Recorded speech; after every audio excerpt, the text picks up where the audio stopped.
Help ಮಾಡ್ಬೇಕು ಮತ್ತೆ ನಿಮ್ ಬಾಯಲ್ಲಿ ಅನ್ಸ್ಕೊಳ್ಳಬೇಕು. ಕಾಯ್ತಿರ್ತೀರಾ ಅಲ್ವಾ ಈ ತರ ಒಂದ್ ಮೂಮೆಂಟ್ ಸಿಗ್ಲಿ ಅಂತ?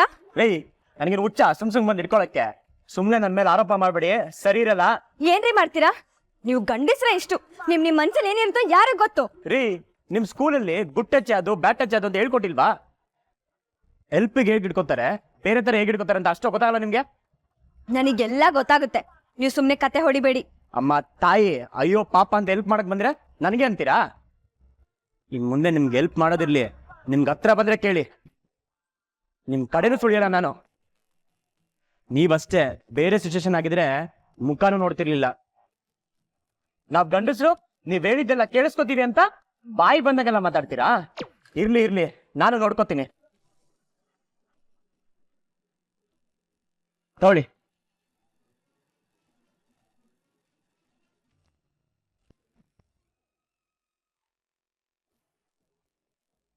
ಏನೋ ಹೆಲ್ಪ್ ಮಾಡಕ್ ಹೋದ್ರೆ ನನಗೆ ಬೈತಾರೆ. ಅದೇನ್ ಹುಡ್ಗಿರೋ ಏನೋ.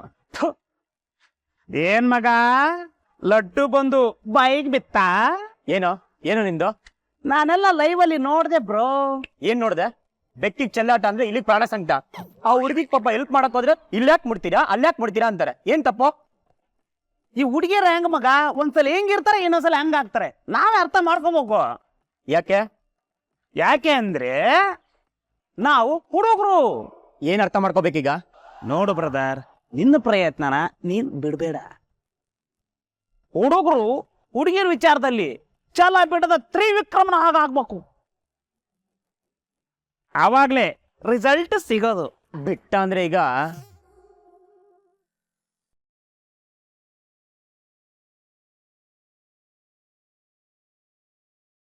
ತಗೊಳ್ಳಿ ಇದನ್ನ, ನನ್ನ ಹತ್ರ ಇರೋದೇ ಇಷ್ಟು. ಏನಕ್ಕೆ ದುಡ್ಡು? ನಾನು ನಿಮ್ಮ ಹತ್ರ ಕೇಳಿದ್ನಾ? ನಿಮ್ ಹತ್ರ ದುಡ್ಡಿಲ್ಲ ಅಂತ ನನಗೂ ಗೊತ್ತು.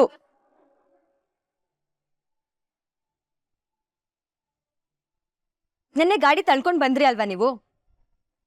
ಗಾಡಿಲಿ ಪೆಟ್ರೋಲ್ ಖಾಲಿ ಆಗಿತ್ತು ತಾನೆ? ಪೆಟ್ರೋಲ್ ಹಾಕ್ಸಕ್ ದುಡ್ಡಿರ್ಲಿಲ್ಲ ತಾನೆ?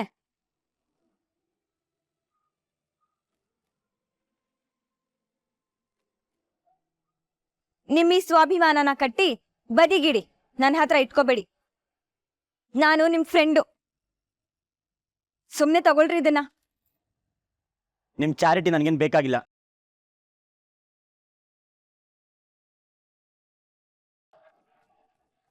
ಹಲೋ, ನಾನಿನ್ನು ದುಡ್ಡಿನ ಗಿಡ ಹಾಕಿಲ್ಲ ನಿಮಗ್ ಚಾರಿಟಿ ಕೊಡೋಕೆ.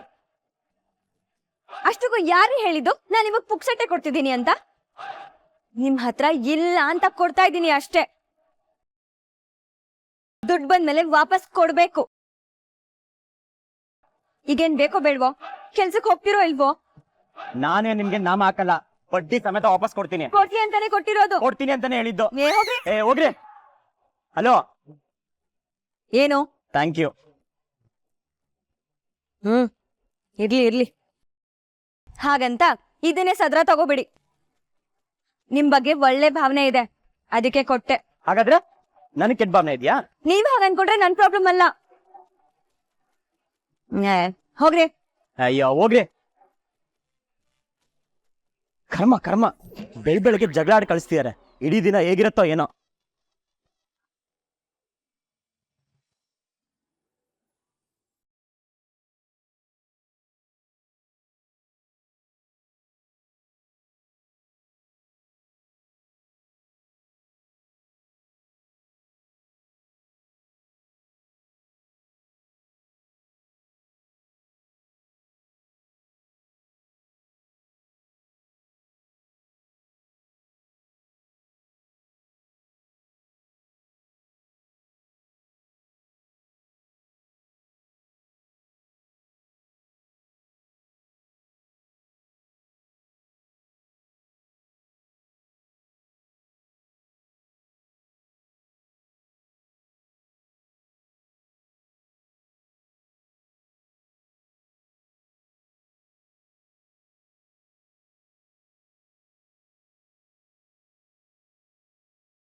ಮೂರ್ತಿ, ಅದಕ್ಕೆ ಯಾವಾಗ ಬಂದ್ರಿ?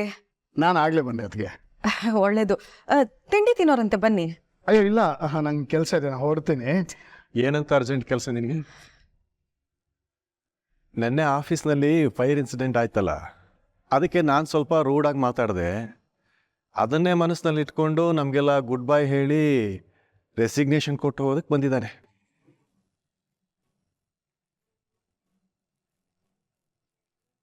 ಏನ್ ಮೂರ್ತಿ ಇವ್ರು ಹೇಳ್ತಾ ಇರೋದು? ಇವ್ರ ಮುಂಗೋಪದ ಬಗ್ಗೆ ನಿಮಗ್ ಗೊತ್ತಿಲ್ವಾ? ಅಲ್ಲ ಮೂರ್ತಿ, ಅಷ್ಟೊಂದ್ ಸುಲಭವಾಗಿ ನಮ್ಮನ್ನೆಲ್ಲ ಬಿಟ್ಟು ಹೋಗ್ಬೇಕು ಅಂತ ನಿರ್ಧಾರ ಮಾಡ್ಬಿಟ್ರಾ? ನೀವು ಇದ್ದೇ ಮನೆಯವರು, ಅದ್ ಹೇಗ್ ಹೋಗ್ತೀರಾ? ಹೋಗ್ತೀನಿ ಅಂದ ತಕ್ಷಣ ನಾನು ಅಷ್ಟು ಸುಲಭ ಬಿಟ್ಬಿಡ್ತೀನಿ ಅವನ್ನ. ಒಬ್ಬ ವಾಪಸ್ ಕರ್ಕೊಂಡು ಬರ್ತೀನಿ ಅಷ್ಟೇ. ಬನ್ನಿ ಬನ್ನಿ, ಇಬ್ರು ತಿಂಡಿ ತಿಂತ ಮಾತಾಡೋರಂತೆ. ಅಯ್ಯೋ ಅದಕ್ಕೆ ನಿಜವಾಗ್ಲೂ ನಂದು ತಿಂಡಿ ಆಗಿದೆ. ಅದು ಅಲ್ಲದೆ ನಿನ್ನೆ ಆಫೀಸಲ್ಲಿ ಫೈರ್ ಇನ್ಸಿಡೆಂಟ್ ಆಯ್ತಲ್ಲ, ಅದರದ್ದು ತುಂಬ ಕೆಲಸ ಬಾಕಿ ಇದೆ. ಅಲ್ಲಿ ಏನಾಗ್ತಿದೆ ಅಂತ ನೋಡಬೇಕು. ನಾನು ಆಫೀಸ್ಗೆ ಹೋಗಿ ಬರ್ತೀನಿ. ಮೂರ್ತಿ, ಕೆಲ್ಸದ ಮುಂದೆ ನಿಮಗ್ ಬೇರೆ ಏನು ಕಾಣಿಸಲ್ಲ ಅಲ್ವಾ?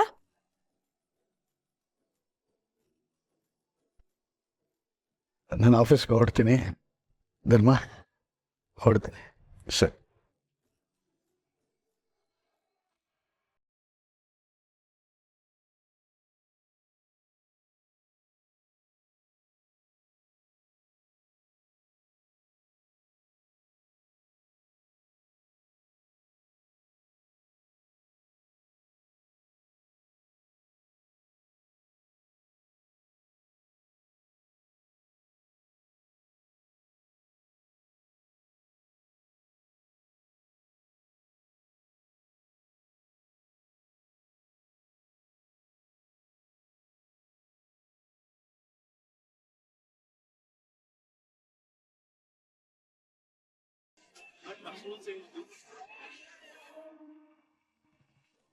ಆರಾಧ್ನಾ, ಮಧ್ಯಾಹ್ನಕ್ಕೆ ಚಿತ್ರಾನ್ನ ಮಾಡ್ತಿದೀಯಾ?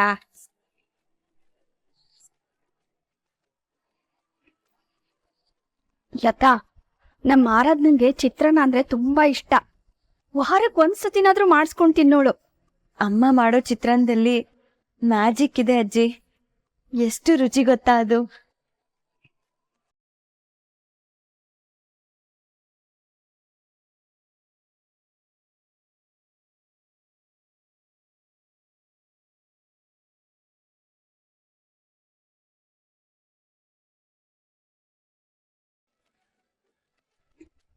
ಇಷ್ಟೊಂದ್ ಕಡಲೆ ಬೀಜನಾ? ಇಷ್ಟೊಂದ್ ಕಡಲೆ ಬೀಜ ತಿಂದ್ರೆ ಪಿತ್ತ ಆಗುತ್ತೆ. ನಮ್ಮಮ್ಮ ಯಾವಾಗ್ಲೂ ಹೀಗೆ ಅಜ್ಜಿ, ಕಡಲೆ ಬೀಜ ಜಾಸ್ತಿ ಹಾಕಿ ಚಿತ್ರಾನ್ನ ಮಾಡೋಳು. ತುಂಬಾ ಇಷ್ಟಪಟ್ಟು ತಿನ್ನೋಳು. ಆರಾಧ್ನನ್ನ ತುಂಬಾ ಮಿಸ್ ಮಾಡ್ಕೋತಿದ್ಯಲ್ಲ ರೇವತಕ್ಕ?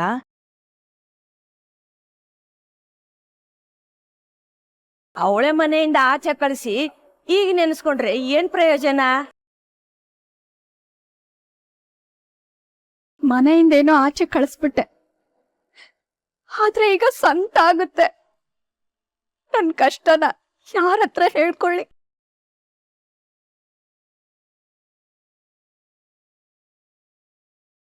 ಅಮ್ಮ ಎದುರುಗಡೆ ಇದ್ರೂನು ಮಾತಾಡ್ಸಕ್ಕಾಗ್ದೇ ಇರೋ ದುರಾದೃಷ್ಟ ಯಾರಿಗೂ ಬರ್ಬಾರ್ದಜ್ಜಿ. ನೀನ್ ಮಾತಾಡ್ಸ್ಬೇಕಿತ್ತು ರೇವತಕ್ಕ, ಯಾಕೆ ಸುಮ್ನಿದ್ದೆ? ನಾನು ಅವಳನ್ನ ಮಾತಾಡ್ಸಿ ಅವಳು ವಾಪಸ್ ಬಂದ್ರೆ ಇವ್ರು ಅವಳನ್ನ ಸುಮ್ಮನೆ ಬಿಡ್ತಾರ? ಖಂಡಿತ ಇಲ್ಲ. ಮದುವೆ ಮಾಡ್ಸಕ್ಕೆ ಇನ್ನೂ ಕಾಯ್ಕೊಂಡ್ ಕೂತಿದಾರ?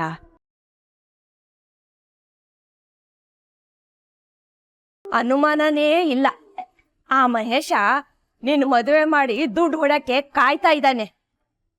ಆದ್ರೆ ನಾನ್ ನಿಮ್ಮನೇಲಿದ್ರೆ ಮಹೇಶ್ವರ್ ಅಮ್ಮಂಗ್ ಕಷ್ಟ ಕೊಡಲ್ವಾ? ಕೊಡ್ತಾರೆ, ಆದ್ರೆ ನನಗೇನದು ಹೊಸ್ತಲ್ವಲ್ಲ. ಹಾಗಂತ ನನ್ ಮಗಳನ್ನ ನರ್ಕಕ್ ತಳ್ಳಕ್ಕಾಗುತ್ತಾ? ಪಾಪ ನನ್ ಕಂದ ಇಷ್ಟು ವರ್ಷ ನನ್ಗೋಸ್ಕರ ಎಷ್ಟೆಲ್ಲ ಸಹಿಸ್ಕೊಂಡಿದ್ದಾಳೆ. ಈ ಮನೆಗೋಸ್ಕರ ತನ್ನ ಜೀವನೇ ತೆಗೆದಿದ್ದಾಳೆ. ಆದ್ರೆ ಇನ್ಮುಂದೆ ನಾನು ಅವಳಿಗೆ ಮೋಸ ಆಗಕ್ ಬಿಡಲ್ಲ. ಇಲ್ಲ, ನಾನ್ ಬಿಡಲ್ಲ. ಅಮ್ಮನಿಂದ ಮಗಳಿಗೆ ಯಾವತ್ತೂ ಮೋಸ ಆಗಲ್ಲ ಅಜ್ಜಿ. ಅಮ್ಮ ಎಲ್ಲಾನು ಸಹಿಸ್ಕೊಂಡಿದ್ದು ನನಗೋಸ್ಕರನೇ ಅಲ್ವಾ? ನಿನ್ನ ಮಾತು ನಿಜಾನೇ, ಆದ್ರೂ ಅವಳು ನಿನ್ನ ಮನೆಯಿಂದ ಆಚೆ ಕಳಿಸ್ಬಾರ್ದಾಗಿತ್ತು. ನೀನ್ ಅವಳನ್ನ ಮನೆಯಿಂದ ಆಚೆ ಹಾಕದ್ ನೋಡಿದ್ರೆ ಇದೆಂತ ಒರಟುತನ ಅನ್ನಿಸ್ಬಹುದು. ಆದ್ರೆ ಇದರಿಂದ ಆರಾಧನನ್ಗೆ ಒಳ್ಳೇದೇ ಆಗತ್ತೆ. ಆದ್ರೂ ಒಂಟಿ ಮಗಳು ಅಂತ ಯೋಚನೆ ಮಾಡ್ಬೇಕಾಗಿತ್ತು.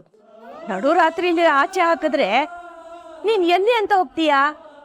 ನನ್ನನ್ನ ನೀವ್ ಯಾರಾದ್ರೂ ನೋಡ್ಕೋತೀರಾ ಅನ್ನೋ ನಂಬಿಕೆ ಅವಳಿಗಿತ್ತು ಅನ್ಸುತ್ತೆ ಅಜ್ಜಿ. ನಿಮ್ ಮೇಲಿರೋ ನಂಬಿಕೆಯಿಂದಾನೆ ನಾನು ಅಂಥ ನಿರ್ಧಾರ ತಗೊಂಡಿದ್ದು.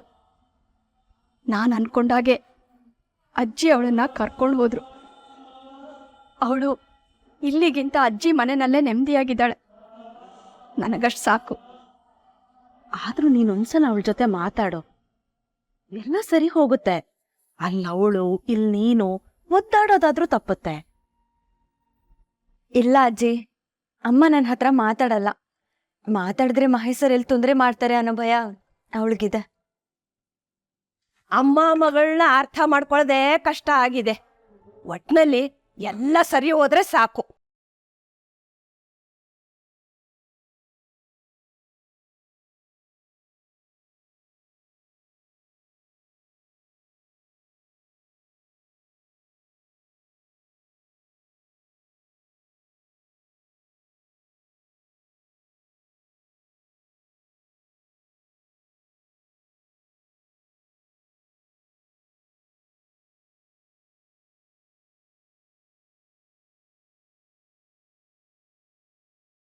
ಐಮ್ ಸಾರಿ ಅಮ್ಲ, ನಾನು ಎಷ್ಟೆಷ್ಟು ಹೇಳಿ ನೋಡಿದೆ, ನಿಮ್ಮ ತಂದೆ ನನ್ನ ರೆಸಿಗ್ನೇಷನ್ನ ಒಪ್ಕೊಳ್ಳೇ ಇಲ್ಲಮ್ಮ. ಅದೇನೇ ಆದ್ರೂ ಅವ್ನ್ ನಿಮ್ನ ನಂಬದ್ ಬಿಡೋದಿಲ್ಲ ಅಲ್ವಾ? ಅದು ಆ್ಯಕ್ಚುಲಿ ಏನು ಅಂದರೆ, ನೋಡು, ಈ ನೀರು ಇದೆಯಲ್ಲ, ನೀರು, ಅದನ್ನು ನಾನು ಕಟ್ ಮಾಡಿಬಿಡ್ತೀನಿ, ಕತ್ತರಿಸಾಕ್ಬಿಡ್ತೀನಿ, ತುಂಡು ಮಾಡಿಬಿಡ್ತೀನಿ ಅನ್ನೋದು ಮುಟ್ಟಾಳ್ತನ ಅನ್ಸ್ಕೊಳ್ಳುತ್ತೆ.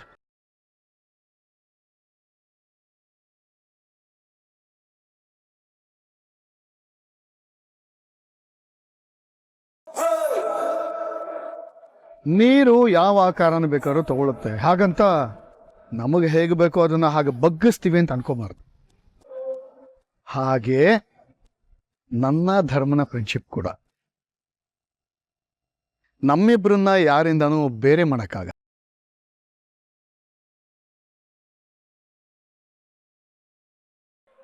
ನೀರ್ ಕೂಡ ಹಿಮ ಆದಾಗ ಕಟ್ ಮಾಡ್ಬೋದು ಮೂರ್ತಿ. ಅಷ್ಟು ದೊಡ್ಡ ಹಿಮ ಪರ್ವತ ನಮ್ಮಿಬ್ಬರ ಮಧ್ಯೆ ಯಾವತ್ತೂ ಬರಲ್ಲ. ಅಷ್ಟಕ್ಕೂ ನಾನು ನಿಜವಾಗ್ಲೂ ರೆಸಿಗ್ನೇಷನ್ ಕೊಡಕ್ ಹೋಗಿದೆ ಅನ್ಕೊಂಡ್ಯಾ?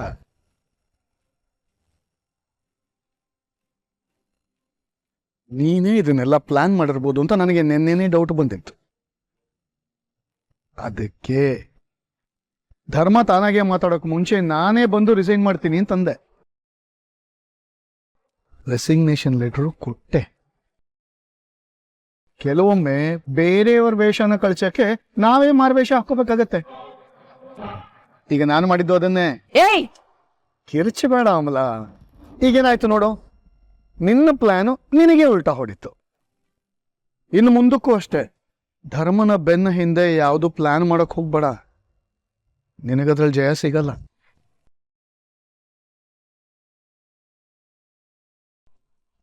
You will pay for this Murthy. Sure, ನಾನಂತೂ ರೆಡಿ ಇದ್ದೀನಿ. ಬಟ್ ನೀನು ಯಾರು, ಎಲ್ಲಿಂದ ಬಂದೆ, ಹೇಗೆ ಈ ಮನೆಗೆ ಬಂದೆ ಅನ್ನೋದನ್ನ ನೀನು ಮರ್ತಿರ್ಬೋದು ಅಮಲ. ನಾನು ಮರ್ತಿಲ್ಲ.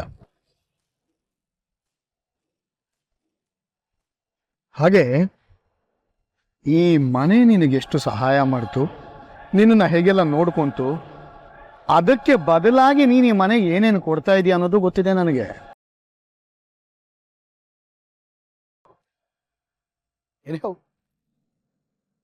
ನಮ್ಮಿಬ್ಬರ ಮಧ್ಯದ ಲೆಕ್ಕಾಚಾರ ಒಂದಲ್ಲ ಒಂದಿನ ಚುಕ್ತ ಆಗಬೇಕಲ್ವಾ? ಖಂಡಿತ ಆಗತ್ತೆ, ಆಗಬೇಕು.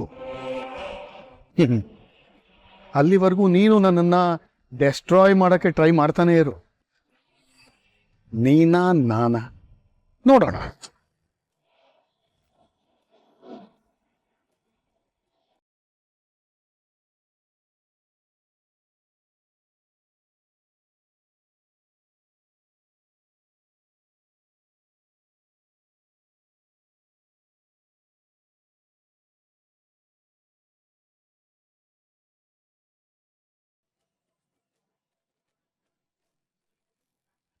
ಅಕೌಂಟ್ಸ್ ಬಗ್ಗೆ ನಿನಗಿರೋ ಡೌಟ್ಸ್ ಎಲ್ಲ ಕ್ಲಿಯರ್ ಆಗಿದೆ ಅಂತ ಅಂದ್ಕೊಂಡಿದ್ದೀನಿ.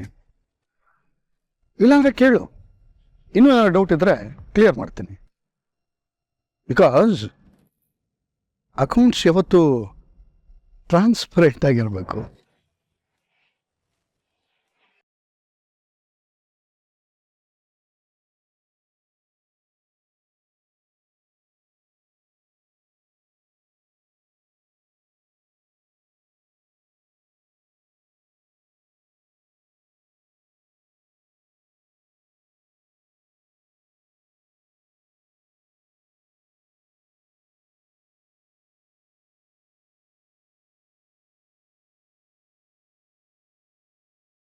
ಅಪ್ಪ ಹೊಸ ಕೆಲ್ಸದ ಬಗ್ಗೆ ಯೋಚನೆ ಮಾಡ್ತಾ ಇದ್ದಾಳೆ ಅನ್ಸುತ್ತೆ. ಮೊದ್ಲಿನ ತರಾನೇ ಬುಕ್ಕಿಟ್ಕೊಂಡು ಹೋದ್ಲು. ಅದ್ರಲ್ಲಿ ಡ್ರೀಮ್ ಕಂಪನಿ ಅಂತ ಅದೇನೇನೋ ಗೀಚಿರ್ತಾಳೆ. ಒಟ್ನಲ್ಲಿ ಸುಮ್ಮನೆ ಇರಲ್ಲ ಇವಳು. ಅವಳು ಈಗಿದ್ರೇನೆ ಲಾಭ ಮಗಳೇ, ಆದರೆ ನಮ್ಮನೇಲಿರ್ಬೇಕಷ್ಟೇ. ಹಲೋ ಮಿಸ್ ಆರಾಧ್ನಾ, ನಾನು ಅಪ್ಪ ಇಲ್ಲೇ ಕೂತಿದೀವಿ. ನೋಡಿದ್ರು ನೋಡ್ದೆ ಇರೋ ತರ ಹೋಗ್ತಿದೀಯಲ್ಲ.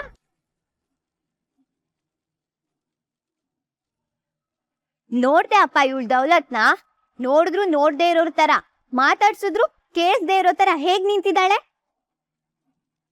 ಕೆಟ್ಟದನ್ನ ನೋಡ್ಬಾರ್ದು, ಮಾತಾಡ್ಬಾರ್ದು, ಕೇಳಿಸ್ಕೋಬಾರ್ದು ಅಂತ ಮಹಾತ್ಮರು ಹೇಳಿದ್ದಾರೆ. ಅದನ್ನೇ ಫಾಲೋ ಮಾಡ್ತಿದ್ದೀನಿ. ಸಾಧ್ಯ ಆದ್ರೆ ನೀನು ಮಾಡು. ಅಟ್ಲೀಸ್ಟ್ ಜಗಳ ಆಗೋದಾದ್ರೂ ತಪ್ಪುತ್ತೆ.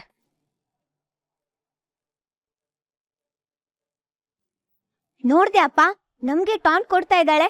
ಇಷ್ಟೆಲ್ಲ ಆದ್ರೂ ಇವಳು ಸೊಕ್ಕು ಮಾತ್ರ ಕಮ್ಮಿ ಆಗಿಲ್ಲ.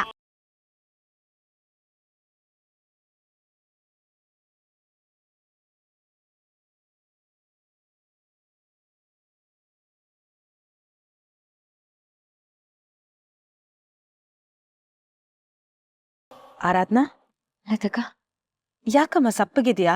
ಆರಾಮಾಗಿದ್ಯಾ ತಾನೆ? ಆರಾಮಾಗೇ ಇದ್ದೀನಿ. ಕೆಲ್ಸ ಇಲ್ಲದೆ ಖಾಲಿ ಕೂತಿದ್ದೇನಲ್ಲ, ಆ ಟೆನ್ಷನ್ ಅಷ್ಟೆ. ಅದಕ್ಕೆ ಯಾಕೆ ಟೆನ್ಷನ್ ಮಾಡ್ಕೋತೀಯ ಆರಾಧ್ನಾ? ನಿನ್ ಕ್ವಾಲಿಫಿಕೇಶನ್ಗೆ ಎಲ್ಲಾದ್ರೂ ಒಂದ್ ಕಡೆ ಕೆಲ್ಸ ಸಿಕ್ಕೇ ಸಿಗುತ್ತೆ. ಅಲ್ಲ, ನೀನ್ ಯಾಕೆ ಬೇರೆ ಕಡೆ ಕೆಲ್ಸಕ್ಕೆ ಟ್ರೈ ಮಾಡಬಾರ್ದು? ಇಲ್ಲ ಅಕ್ಕ, ಚಾಂದಿನಿ ಮೇಡಮ್ ಆಫರ್ ಮಾಡಿರೋದು ನನ್ನ ಡ್ರೀಮ್ ಜಾಬು. ಇದು ನಾನ್ ಕಟ್ಟೋ ಕಂಪನಿಗೆ ಮೊದಲನೇ ಮೆಟ್ಲಿದ್ದ ಹಾಗೆ. ಅದಕ್ಕೆ ಇಷ್ಟೊಂದು ಕಾಯ್ತಾ ಇದ್ದೀನಿ.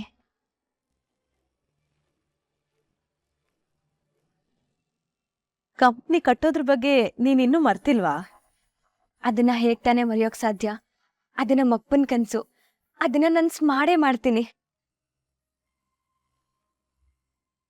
ಅಷ್ಟಕ್ಕೂ ನನಗೆ ಕಷ್ಟಗಳೆಲ್ಲ ಹೊಸ್ದೇನಲ್ವಲ್ಲ. ಅನ್ಕೊಂಡಿರೋದನ್ನ ಸಾಧಿಸೋ ದಾರಿಲಿ ಇದೆಲ್ಲ ಮಾಮೂಲಿ.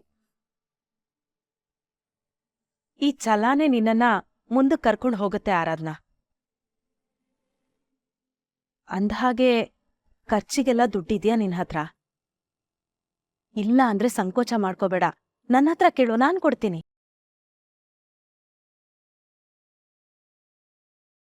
ನೀವ್ ಇಷ್ಟ್ ಕೇಳಿದ್ರಲ್ಲ, ಅದೇ ನನಗ್ ಖುಷಿ. ಯಾವ್ದಾದ್ರೂ ಪಾರ್ಟ್ ಟೈಮ್ ಜಾಬ್ ಹುಡುಕ್ತೀನಿ. ಜೊತೆಗೆ ಮಕ್ಳಿಗೆ ಟ್ಯೂಷನ್ ಹೇಳ್ಕೊಡ್ಬೇಕು ಅಂತ ಅನ್ಕೊಂಡಿದೀನಿ. ಓ ಹೌದಾ? ನಮ್ ವಟಾರದವ್ರಿಗೆ, ಅಕ್ಕಪಕ್ಕದ ವಟಾರದವ್ರಿಗೆ ಎಲ್ರಿಗೂ ತಿಳಿಸೋ, ಒಂದಿಷ್ಟು ಮಕ್ಳು ಬರ್ತಾರೆ. ಹೌದು ಅಕ್ಕ, ನಾನು ಹಾಗೆ ಅನ್ಕೊಂಡಿದ್ದೀನಿ. ಎಲ್ರ ಹತ್ರ ಒಂದ್ಸರಿ ಮಾತಾಡ್ಬೇಕು.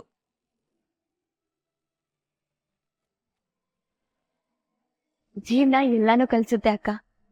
ಬದುಕ್ಬೇಕು ಅಂದ್ರೆ ಎಲ್ಲಾನು ಎದುರಿಸ್ಬೇಕು. ಎಲ್ಲ ಒಳ್ಳೇದಾಗತ್ತೆ, ನೀನ್ ಧೈರ್ಯವಾಗಿರು.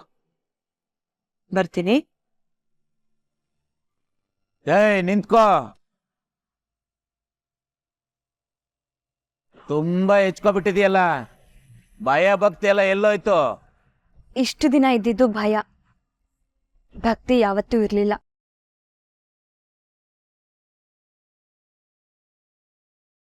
ಮತ್ತೀಗ ಭಯ ಇಲ್ವಾ?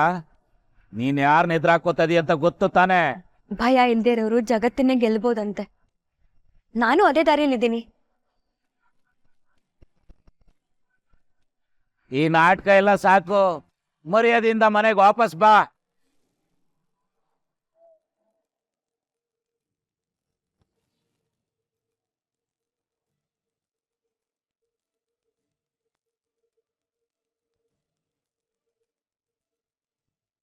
ಮುಂಚೆ ಎಗರಾಡ್ತಾ ಇದ್ಲು, ಈಗ ಅದೂ ಇಲ್ಲ. ಛೇ, ಇವಳನ್ನ ಹೇಗಪ್ಪ ಬಗ್ಸೋದು? ಅಪ್ಪ, ಯಾಕೋ ಆರಾಧ್ನ ನಮ್ ಕೈ ತಪ್ಪು ಹೋದ್ಲು ಅನ್ನಿಸ್ತಾ ಇದೆ ನಂಗೆ. ಹ್ಞೂ ಮಗಳೇ, ನಿಮ್ಮ ಅಮ್ಮನ ಮುಂದೆ ಇಟ್ಕೊಂಡು ಇವಳನ್ನ ಆಟ ಆಡ್ಸೋಣ ಅಂತ ಅನ್ಕೊಂಡ್ರೆ ನಿಮ್ಮ ಅಮ್ಮನೇ ಉಲ್ಟಾ ಹೊಡಿತಾ ಇದ್ದಾಳೆ. ಇವಳನ್ನ ಹೇಗ್ ದಾರಿ ತರೋದು ಅನ್ನೋದೇ ಗೊತ್ತಾಗ್ತಿಲ್ಲ.